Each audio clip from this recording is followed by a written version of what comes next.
Hi guys, good afternoon. இன்றைக்கி எனக்கு non veg சாப்பிட்றதுக்கே மூடு இல்லை, அதனால் வெஜ்ஜு தான் சமைச்சேன். ஸோ அதையும் சொல்லித்தரலான்னு ஒரு ஆர்வம் தான். ஸோ இன்றைக்கி என்ன வெஜ்ஜுக்கு சமைச்சேன் அப்படின்னா தக்காளி சாதம். அதுக்கு தக்காளி கிளறுவோம் இல்லையா, ஒரு சிலர் தக்காளி குக்கர்லேயே தாளித்து அதுலேயே சாதத்தை வேக வச்சு அந்த மாதிரி செய்வாங்க. எனக்கு எப்போவுமே அந்த மாதிரி செய்கிறது பிடிக்காது. ஸோ இன்னொன்று எனக்கு தக்காளி தொக்கும் தேவையாக இருந்துச்சு நைட்டு சப்பாத்திக்கு வச்சு சாப்பிட்றதுக்கு. அதனால் தக்காளி தனியாக வதக்கி அது கூட ஃபிங்கர் ஃப்ரைஸ், உருளைக்கிழங்கு ஃபிங்கர் ஃப்ரைஸ் செய்வோம்ல, அதை தான் செஞ்சேன். அதுக்கு நான் எடுத்துக்கிட்டது 3 வெங்காயம், பல்லாரி வெங்காயம் பெரிய சைஸு, 10 பல் பூண்டு, நல்ல ஒரு விரல் நீளம் அளவுக்கு இஞ்சி, 2 பட்டை மிளகா, அதுக்கப்புறம் 4 நல்ல பெரிய சைஸ் தக்காளி, 3 மீடியம் சைஸ் உருளைக்கிழங்கு, கொஞ்சம் புதினா. அதுக்கப்புறம் என்ன பண்ணேன்னா இஞ்சி பூண்டை பேஸ்ட்டாக அரைச்சிட்டேன் மிக்சியில்.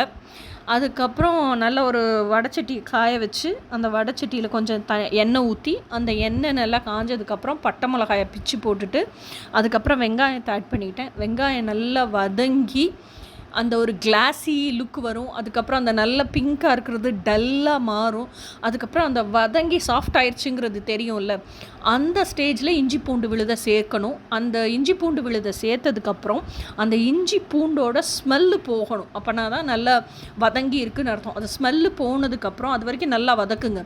இஞ்சி பூண்டு வதங்கும் போதே சட்டியிலலாம் ஒட்டும், அது சட்டியில் ஒட்டாமல் கிளறி விட்டுட்டே வதக்குங்க.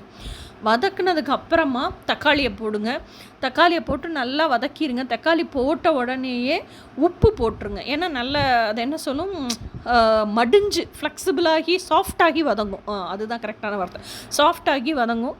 நல்லா தக்காளி போட்டுட்டு நேற்று காமிச்ச மாதிரி கரண்டியோட பேக் சைடு திருப்பி நல்லா அடித்து ஸ்மாஷ் பண்ணி ஜூஸி ஆயிடணும். தக்காளி அந்த தோல் தனியாக ஜூஸ் தனியாக பிரிஞ்சிடணும். தக்காளிங்கிறதே இருக்கக்கூடாது, பூரா சதை ஃப்ளஷ் எல்லாமே ஜூஸி ஆயிடணும்.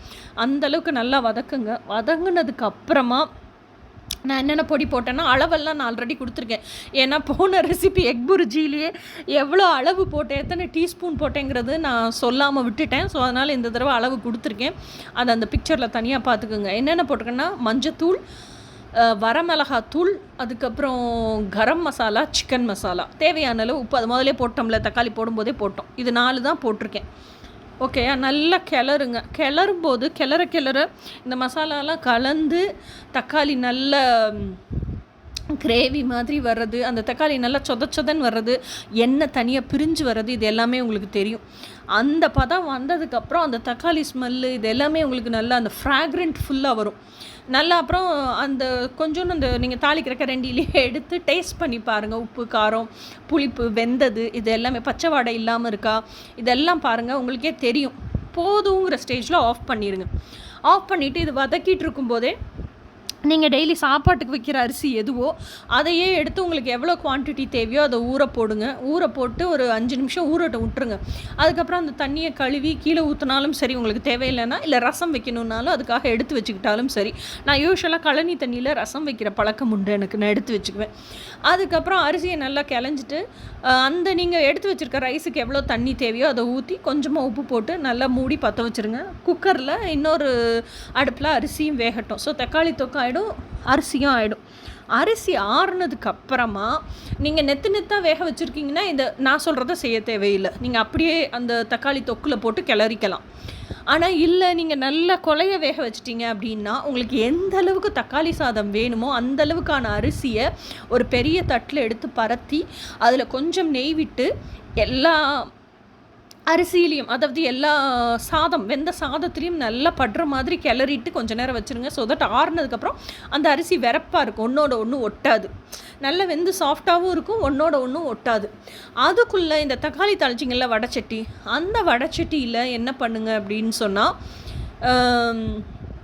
உங்களுக்கு தக்காளி தொக்கு நைட்டு சப்பாத்திக்கு எவ்வளோ வேணுமோ அதை எடுத்துருங்க தனியாக. அது போக இந்த சாப்பாட்டுக்கு எனக்கு இவ்வளோ சாப்பாடு நீங்கள் எடுத்து வச்சுருக்கீங்களா, அந்த சாப்பாட்டுக்கு எனக்கு இவ்வளோ தக்காளி தொக்கு போதும்னு இருக்கும்ல, அதை மட்டும் அந்த வடைச்சட்டியில் விடுங்க. ஓகேயா? அதுக்கப்புறம் ஆக்சுவலாக ஆனால் நான் என்ன செஞ்சேன்னா குக்கரில் இருந்து ஒரு சின்ன பவுலில் எனக்கு தயிர் சாதத்துக்கு எவ்வளவு சாப்பாடு வேணுமோ அதை மட்டும் எடுத்து தனியாக வச்சுட்டேன். ஏன்னா எனக்கு அந்த வெந்த வேக்காடு போதும், அதை தனியாக நெய் ஊற்றி ஆற வைக்கணுங்கிற அவசியம் எனக்கு இல்லை. ஏன்னா அதுவே நெத்தாக தான் நான் வேக வச்சுருக்கேன். அது நல்லா வெந்து சாஃப்டாக இருக்குது, ஆனால் நெத்தாக இருக்கும் கொஞ்சம். ஸோ அந்த குக்கரில் இருந்த சாப்பாடை அப்படியே வந்து வடைச்சட்டியில் தக்காளி வதக்கினேன்ல அந்த வடைச்சட்டியில் கொட்டிக்கிட்டு நல்லா பெரட்டி விட்டுட்டு புதினாவை போட்டுட்டேன்.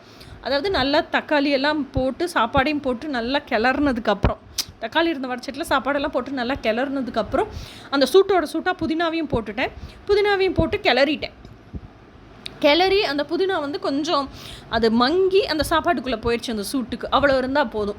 ஸோ இறக்கி வச்சுருங்க. உங்களுக்கு வேணும்னா சாப்பிடும்போது நீங்கள் சூடு பண்ணிக்கலாம் சாதத்தை. நான் உடனே சாப்பிட்டதுனால சூடு பண்ணல. ஓகே. ஸோ இப்போ தக்காளி தொக்கு தனியாக வந்துருச்சு, அது போக ரைஸ் தனியாக இருக்குது தயிர் சாதத்துக்கு கொஞ்சம், அது போக தக்காளி சாதம் இருக்குது. இது போக இன்னொன்று என்ன பண்ணணுன்னா, நீங்கள் உருளைக்கிழங்கு முன்னாடியெல்லாம் நறுக்கி வைக்கக்கூடாது ஃபிங்கராக. உருளைக்கிழங்கு நீங்கள் சமைக்கும் போது தான் நறுக்கணும். முன்னாடியே நறுக்கி வச்சிங்கன்னா கருத்து போயிடும். இன்னொன்று, உருளைக்கிழங்கு முன்னாடியே நறுக்கி வச்சிங்கன்னா தண்ணி விடும். ஓகே. ஆன் தி ஸ்பாட் அப்படியே நறுக்கி அப்படியே சமைக்க வேண்டிய விஷயம் உருளைக்கிழங்கு. நீங்கள் நல்லா நறுக்கிட்டு அதுக்கப்புறம் அந்த உருளைக்கிழங்குல என்ன பண்ணணும் அப்படின்னா, கொஞ்சம் மிளகாத்தூள், சிக்கன் 65 பொடி போட்டுக்கிட்டேன் நான். மிளகாத்தூள் உப்பெல்லாம் தனியாக போடல. சிக்கன் 65 பொடியில் உப்பும் இருக்கும், அந்த மிளகாத்தூளும் இருக்கும், கலரும் பிடிக்கும். அதனால் சிக்கன் 65 பொடி கொஞ்சம் போட்டுக்கிட்டு அதுக்கப்புறம் அதை நல்லா பிசைஞ்சு விட்டுட்டேன், எல்லா உருளைக்கிழங்கு அந்த ஃபிங்கர் ஃப்ரைஸ்லேயும் படுற மாதிரி. அதுக்கப்புறமா அது மேலே கொஞ்சம் கார்ன்ஃப்ளவர் மாவு போட்டுக்கிட்டேன், அதையும் நல்லா பிசைஞ்சு விட்டுட்டேன். அதை அப்படியே எடுத்து அடுப்பில் வடைச்சட்டியில் வச்சு அந்த ஈரப்பதம் போகிற வரைக்கும் நல்லா கொஞ்சம் அந்த உருளைக்கிழங்கோட மாய்ஸ்ட் கண்டென்ட் போகிற வரைக்கும் நல்லா வதக்கணும். வதக்குனதுக்கு அப்புறமா உருளைக்கிழங்கு சுற்றி தண்ணி ஊற்றணும். அந்த வடைச்சட்டி இருக்கும்ல, எண்ணெய் ஊற்றணும். வடைச்சட்டியில் அந்த உருளைக்கிழங்கு சுற்றி எண்ணெய் ஊற்றணும். ஏன்னா நீங்கள் நடுவில் ஊற்றுனீங்கன்னா அந்த மசாலா எல்லாம் கீழே இறங்கி வெறும் வெள்ளையாக இருக்கும் உருளைக்கிழங்கு. அதாவது உருளைக்கிழங்கு எப்படி மசாலா இல்லாமல் ப்ளெயினாக வெறும் குச்சியாக இருந்தால் எப்படி இருக்கும், அப்படி இருக்கும். நடுவில் ஊற்றுனீங்கன்னா, சுற்றி ஊற்றுனீங்கன்னா அந்த மசாலாலாம் வடைச்சட்டியில் ஒட்டாமல் உருளைக்கிழங்குலேயே நிற்கும். ஓகே. ஸோ நல்லா பெரட்டி விட்டு கிளறி விட்டு ஆனாலுமே அடியில் வடைச்சட்டியில் ஒட்டும், என்ன ஒட்டும், அந்த மசாலா ஒட்டும். அதை நல்லா கிரட்டி விட்டு வதக்குங்க. அதாவது நல்லா வறுத்து எடுக்கணும். அந்த நீங்கள் மசாலா வெந்துருச்சா, உருளைக்கிழங்கு வெந்துருச்சா இல்லையாங்கிறது நீங்கள் தொட்டு நசுக்கி பார்த்தாலே தெரியும். நல்லா மாவாட்டம் வெந்துருச்சுன்னா அந்த நசுங்கிற பக்குவத்துக்கு வந்துடும். அப்போ உருளைக்கிழங்கு வெந்திருக்குன்னு அர்த்தம். வெந்ததுக்கப்புறம் அடியில் வந்து அந்த மசாலா தேங்கி இருந்தாலும் அந்த மசாலாவை நல்ல ஸ்பூன் போட்டு கிரட்டி எடுத்து இந்த உருளைக்கிழங்கோடு சேர்ந்து ஒரு தட்டுக்கு மாற்றிடுங்க. மாற்றினதுக்கு அப்புறமா நீங்கள் அந்த உருளைக்கிழங்கு மேலே இருக்க உருளைக்கிழங்கு எடுத்து டேஸ்ட் பண்ணுங்கள். அப்போ தான் தெரியும் அந்த உருளைக்கிழங்குல மசாலா இறங்கி இருக்கா, போதுமான அளவு மசாலா பிடிச்சிருக்கா, இல்லை எல்லாமே சட்டியிலே ஒட்டிருச்சா, கிரட்டி எடுத்த மசாலாவில் மட்டும்தான் காரம் இருக்கா இல்லையாங்கிறதெல்லாம் தெரியும். இஃப் சப்போஸ் உருளைக்கிழங்குல மசாலாவே இல்லை, பூரா வடைச்சட்டியிலே ஒட்டிருச்சுன்னு வச்சுக்கோங்க. ஏன்னா இது எனக்கு நிறைய தடவை நடந்திருக்கு. இப்போ தான் அந்த மசாலாவோடு பெரட்டுறதுக்கு கற்றுக்கிட்டேன் உருளைக்கிழங்கு. ஆனால் அது கற்றுக்கிறதுக்கு இட் டேக்ஸ் லாங் டைமுங்க. ஸோ அதனால் கவலைப்படாதீங்க. சப்போஸ் உங்கள் உருளைக்கிழங்கு மசாலாலாம் வடைச்சட்டியோடு ஒட்டிக்கிச்சுன்னா அந்த கறி போன ரொம்ப கருப்பாயிடுச்சுன்னு வச்சுக்கோங்களேன், அதை போட்டு கிரட்டிகிட்ருக்காங்க. அது பூரா கார்பன், இட்ஸ் கார்சினோஜெனிக். அதை போட்டு கிரட்டாதீங்க, அப்படியே எடுத்து விளக்க போட்டுருங்க வடைச்சட்டியை. அந்த உருளைக்கிழங்கு மட்டும் ஒரு தட்டில் எடுத்து வச்சுட்டு, அந்த தட்டில் எடுத்து வச்சதுக்கப்புறமா சிக்கன் 65 பொடி மேலே ஒரு பிஞ்சு 2 பிஞ்சு கையில் தூவி, அதாவது ஒரு ஸ்பூனை வச்சு, ஏன்னா சுட இருக்கும்ல, ஒரு ஸ்பூனை வச்சு நல்லா மிக்ஸ் பண்ணி விட்டுருங்க. எல்லா உருளைக்கிழங்குல எல்லா பகுதியிலையும் எல்லா இடத்துலையும் எல்லா சைட்லேயும் அந்த மசாலா பிடிச்சிக்கிற மாதிரி சூட்டாக பிடிச்சிக்கிற மாதிரி தூவி எடுத்து வச்சுருங்க. ஸோ நீங்கள் சாப்பிடும்போது அந்த மசாலா பிடிச்சிருக்கும். இங்கே புதினா வந்து கொஞ்சம் அந்த சூட்டில் வதங்கின மாதிரி அந்த இலை கொஞ்சம் சுருங்கி இருக்கும். அதுக்கப்புறம் தக்காளி தொக்கு தனியாக இருக்குது, தயிர் ரெடியாக இருக்குது, ஒயிட் ரைஸ் இருக்குது. ஸோ உங்களுக்கு லஞ்ச் ரெடி. அதுக்கப்புறமா இதை சாப்பிட்டு முடிஞ்சு வயிறு ஃபுல்லாகிடுச்சுங்க. சரியான ஒரு தூக்கம் போட்டேன் பாருங்க. அப்புறம் சாயங்காலம் எழுந்திரிச்சு ஃபுல்லாக வீடியோ ரெக்கார்டிங் முடிச்சுட்டு பயங்கர டயர்டாயிட்டேன்.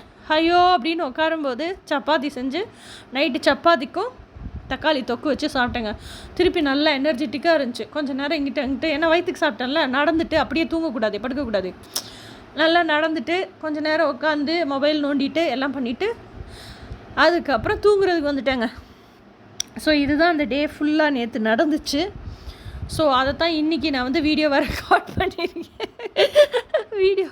பண்ணியிருக்கேன். நீங்களும் செஞ்சு பார்த்துட்டு எனக்கு சொல்லுங்கள். ஏன்னா எத்தனை பேர் இந்த ஃபிங்கர் ஃப்ரைஸ் வீட்டிலே செய்வீங்கன்னு எனக்கு தெரியல. But still it's good to try it out. ஏன்னா என்னை விட எக்ஸ்பர்ட்டும் நிறைய பேர் இருப்பீங்க. நானே வந்து ஒரு என்ன சொல்கிறது, எங்கள் அம்மா சொன்ன மாதிரி ஒன்றுமே தெரியலனாலும் எல்லாம் தெரிஞ்சுக்கிற மாதிரியே காமிச்சிக்கிறேன் அப்படின்வாங்க. ஸோ நானே ட்ரை அவுட்டு எக்ஸ்பெரிமெண்டிங் தான் திங்ஸு. ஸோ இதை விட இன்னும் சுவாரஸ்யமான ரெசிப்பியில் அடுத்து பார்ப்போம். அன்டில் தென் எப்படி சொல்கிறது, இறால் செய்யணும்னு நினச்சேன், செய்ய முடியல. கண்டிப்பாக நீங்கள் அந்த கொஷின் உங்கள் மனசுலேயே இருந்துகிட்ருக்கோம். இறால் செய்கிற அன்றைக்கி கண்டிப்பாக வீடியோ போடுறேன். Until then by.